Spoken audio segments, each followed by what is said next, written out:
It is a pleasure to once again welcome you to this channel. Good morning to our church as well as all our viewers from around the world.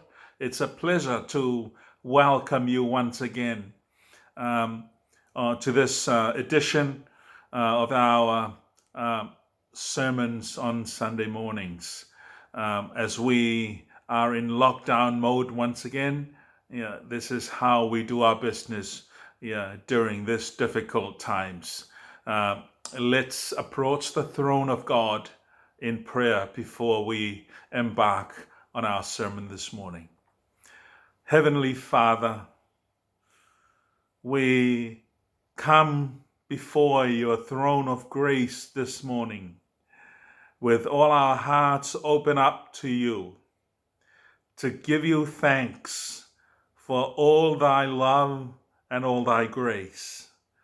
We thank you once again because you have brought us here this morning to listen to your word, to get in touch with our people and all our friends and Christians in our church and around the world. But before we embark on this exercise, we ask for your presence in us today. We pray that you come into our lives and make us holy and give us the encouragement in all the areas where we fall short of. We pray all this in the name of our Lord Jesus Christ. Amen. I will sing a hymn and I would like you to join with us. And it's hymn number 45 in our book of hymns for the Congregational Church of Jesus in Samoa and abroad, hymn number 45. It's going to sing in Samoan.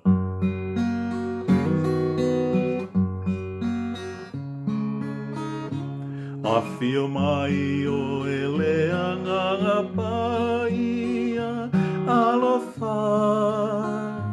A feel mai ua nau nau o matoloto nei I lau whaapaia mai whapaia se a lea o ngā mato te poto ai pe au noa maoe le pongai mato te o lai e pai a lava malele sauninga o manei pe a fio mai le ngasa I lau whanau au fia se a lea o ngā mato te poto ai pe au noa maoe le pongai mato te olai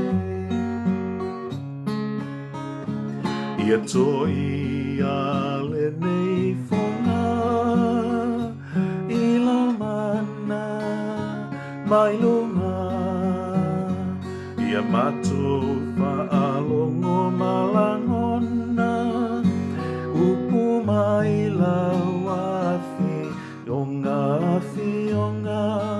se a leao ngā lea o ngā Mato te poto ai pe au noa maoe le pongai mato te olai se a lea o ngā mato te poto ai pe au noa maoe le pongai mato te olai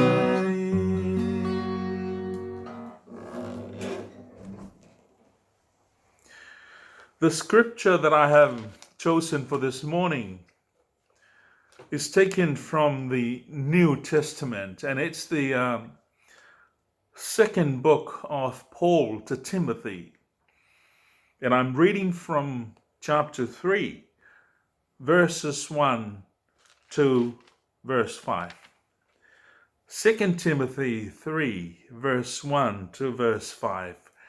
And I'm reading from the Good News translation, and here is how it reads.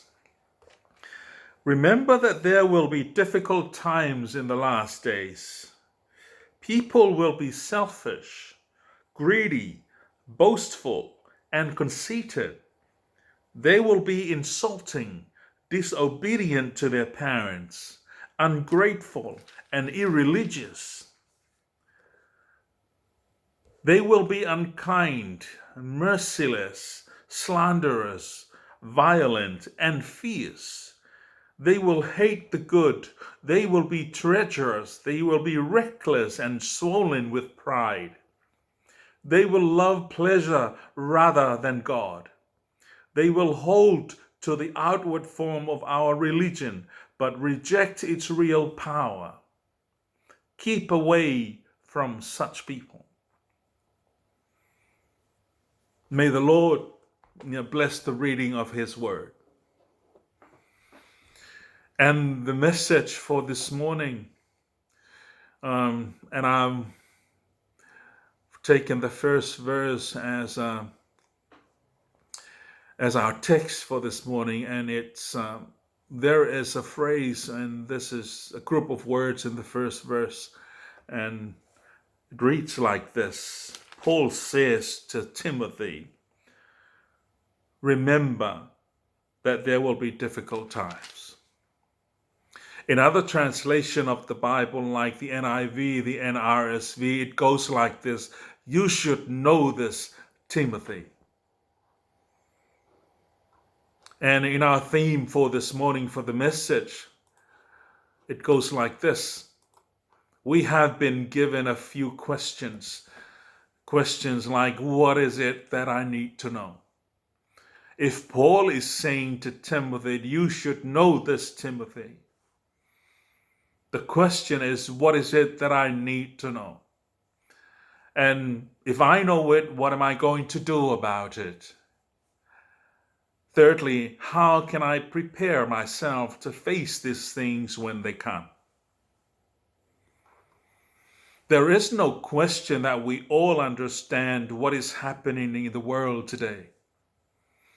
We are witnessing so many terrible things in God's creation, in our environment, in nature, everywhere.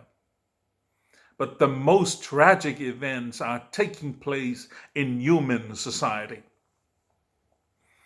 And this is the message that Paul is trying to bring to the attention of Timothy. And in the very first verse of the chapter that we read, Paul says, you should know this, Timothy. Paul wants Timothy to be aware of the things that are going to happen, terrible things that are just around the corner. Paul didn't want Timothy to live casually and not well prepared for these things coming in the challenging times facing him. Not only that, he should be well prepared personally, but he should get the other Christians well prepared for perilous and difficult times ahead. But what did Paul want Timothy to know? Paul said, in the last days, perilous times shall come. In other translation, difficult times shall come.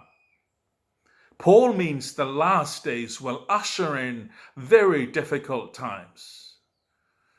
In the verses that follow on, Paul is describing the many different characters that people will exhibit in their lives.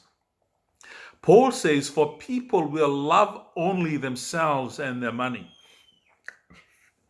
They will be boastful and proud, scoffing at God, disobedient to their parents, and ungrateful. They will consider nothing sacred. They will be unloving and unforgiving. They will slander others and have no self-control. They will be cruel and hate what is good. They will betray their friends. They will be reckless, be puffed up with pride, and love pleasure rather than God. They will act religious, but they will reject the power that could come, that could make them godly. And Paul is saying this to Timothy: stay away from those people. These are the things that characterize the perilous days or difficult days that Paul is mentioning and referring to. The word perilous, in other translation, is difficult times. In other translation is perilous times. The word perilous is used twice, only twice in the Greek New Testament. It is also used by the Gospel of Matthew chapter 8 to describe the two demon-possessed men who came to meet Jesus on the other side of the Sea of Galilee. Matthew says, and when he came to the other side, to the country of the Gadarenes, two demon-possessed men met him coming out of the tombs, so fierce that no one could pass that way. And behold, they cried out, what have you to do with us, O Son of God? Have you come here to torment us before the time? Matthew says that the two demoniacs were exceedingly fierce. Fierce is the word that Paul is also using to describe the character of people in the last days. And I am quite certain that you are aware we are living in fierce times. In the times that there is a degeneration of people's characters. And Paul is mentioning the total of 20 examples of these types of characters. What are we to learn from these things? What are we to learn from Paul's letter to Timothy about these 20 things that he mentioned to him? I want to emphasize a few points in this morning's message. First, there is a sense of urgency in Paul's message to Timothy. There is a sense of urgency in Paul's message to Timothy. There is no doubt that we are in the last days. And because we are witnessing these types of characters, the message is for no other time but now. It is an urgent warning for all of us. Paul's counsel for Timothy is for him to be well prepared, not only for him, but for the church at Ephesus that he was looking after. So watch out not only for your benefit, but also for the brothers and sisters in Christ. Paul tells Timothy at the end of verse 5, avoid such people. There is a sense of urgency in Paul's message. Second, the Christian is Christ's witness on earth. The Christian is taught and gifted by God to be his witness in the world. Jesus made this very clear in one of his final speeches to his apostles before he ascended into heaven. He said this, but you will receive power when the Holy Spirit has come upon you, and you will be my witness in Jerusalem and in all Judea and Samaria and to the end of the world. And if we are God's witnesses to the world, what must we do? Our theme for this message is, what do we need to know? And if you know it, what should we do about it? How do we react to these things when we see them? How can we help other Christians, especially those who are affected? I think this would be a question in Paul's mind when he wrote to Timothy. This is one of the most devastating social and spiritual sicknesses in the world today. Some people's value systems are completely turned upside down, inside out. For instance, the biblically condemned issue of the sacrifice of the unborn child on the altars of abortion and the right of the mother to her body. The same issue is of same-sex marriages. The biblical truth of love and honoring God is completely taken over by exercising our rights.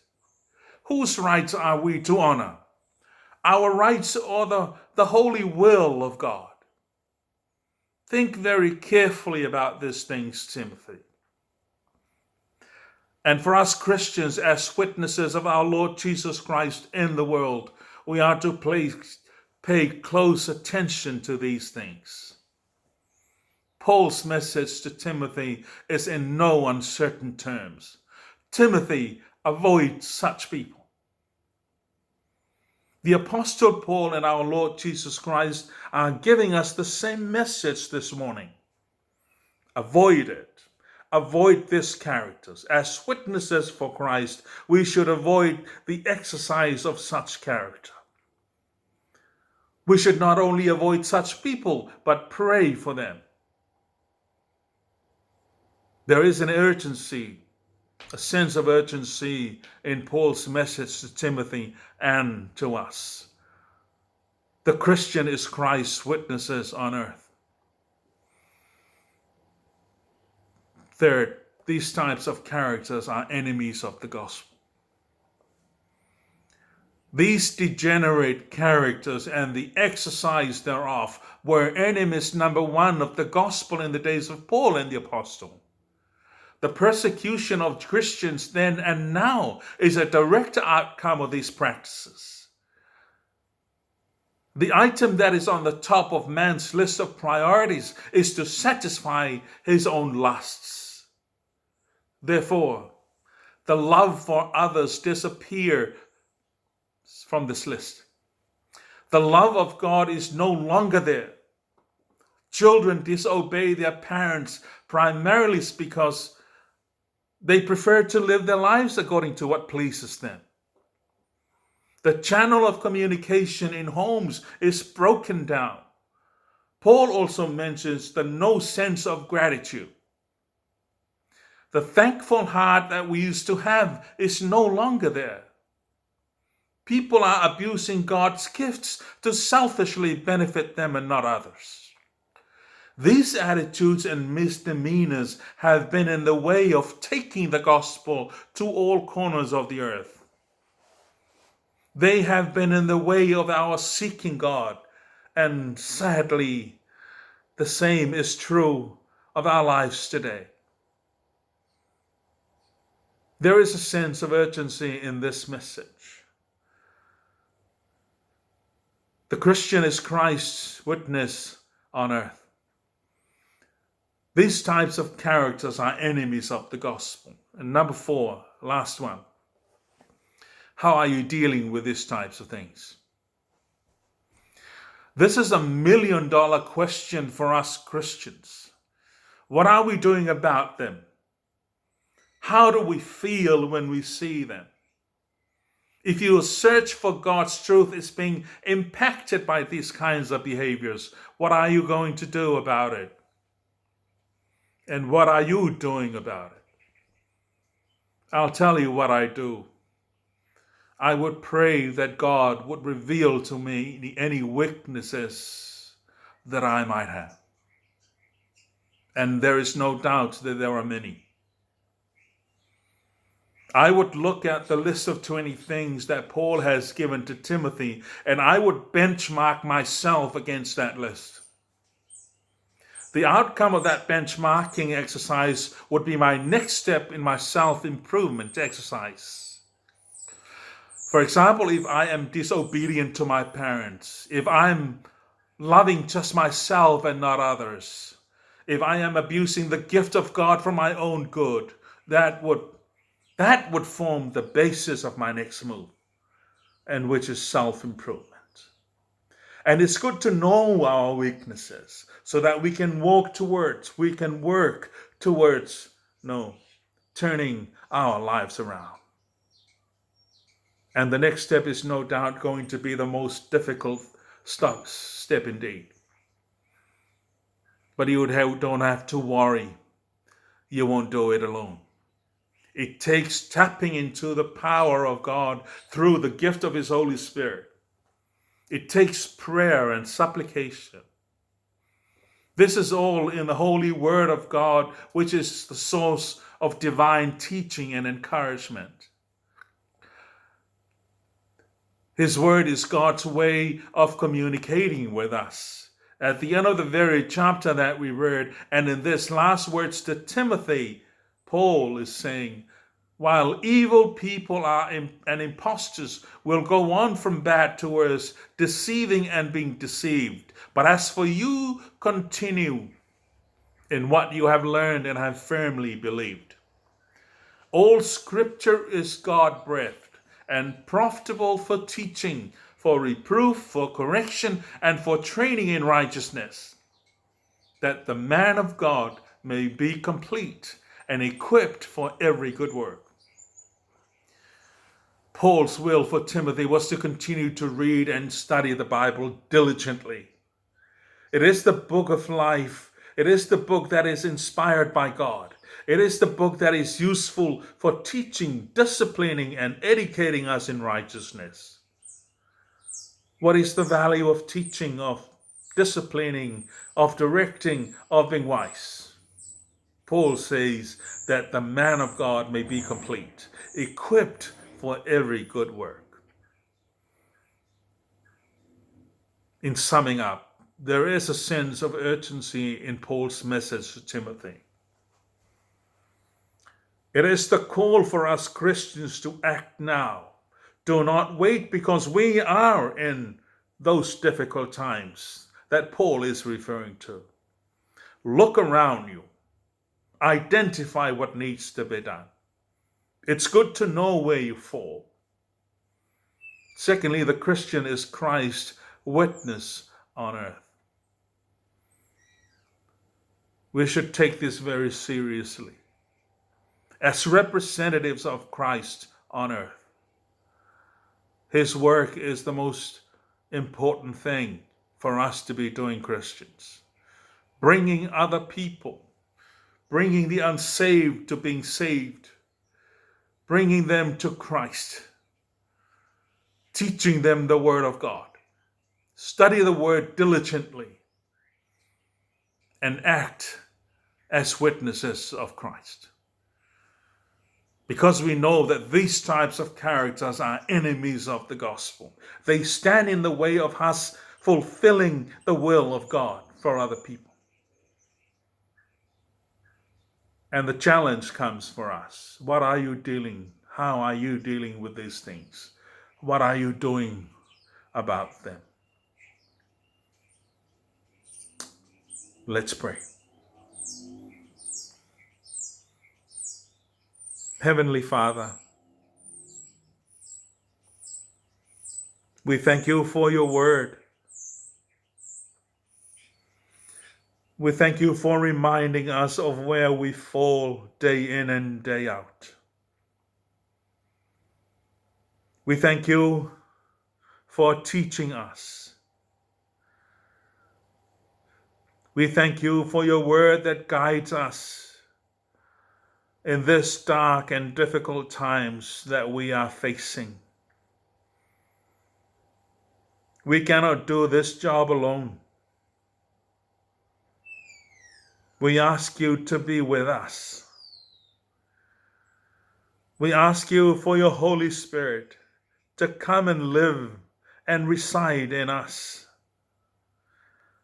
Encourage us and strengthen us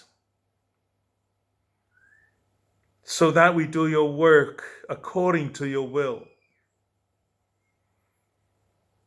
Let us not abuse your gifts. Give us the enlightenment.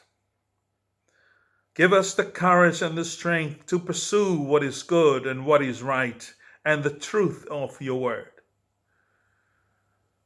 We thank you for your blessing.